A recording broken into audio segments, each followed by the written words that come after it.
Et si votre pitou était dressé pour retrouver des cadavres et des personnes disparues?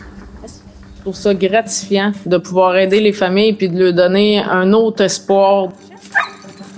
3 à 4 fois par semaine, Vicky dresse sa chienne, Kira, pour déceler des odeurs d'objets et de corps. Récemment, elle a fait 11 heures de route jusqu'en Gaspésie pour explorer certains secteurs de Chandler où Nadia Lantin pourrait avoir disparu il y a bientôt 4 ans. On a couvert tout ce qu'on voulait couvrir en fin de semaine, mais on n'a rien trouvé de plausible. On était très conscients aussi que l'odeur cadavérique qui pouvait émaner des restes de Nadia était pratiquement nulle. On n'a pas pris de chance. On a quand même amené les chiens.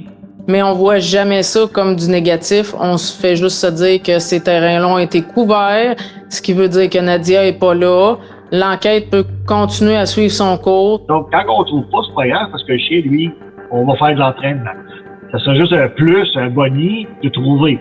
La chienne Kira est entraînée pour chercher des personnes vivantes et sans vie et des objets. Et lorsqu'elle décèle quelque chose, elle s'arrête et aboie. Le chien va japper jusqu'à temps que le maître chien arrive puis lui dise « OK, c'est beau, on récompense ». Mais avant qu'un chien ne soit dressé pour trouver un corps ou une personne, il faut qu'il ait un attrait pour un jouet et qu'il apprenne à chercher une personne tenant son jouet. Plus la victime va jouer avec le chien à son arrivée, plus le chien va vouloir rester là.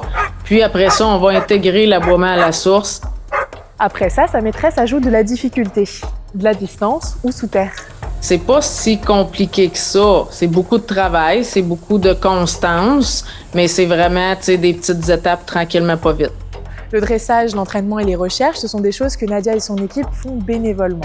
Et selon elle, ça demande 2 passions, celle des animaux et celle d'aider les autres. Fait que pourquoi pas mettre au profit la facilité, ces chiens-là, à pouvoir aller sur le terrain puis donner des réponses peut-être aux familles, parce que je me dis, même si la personne est décédée, la famille a le droit d'avoir une réponse puis de pouvoir faire son deuil. Nadia Lantin avait quitté son lieu de travail le 2 septembre 2021 à Chandler et son véhicule avait été retrouvé le lendemain. Mais Nadia, elle, reste toujours introuvable à ce jour.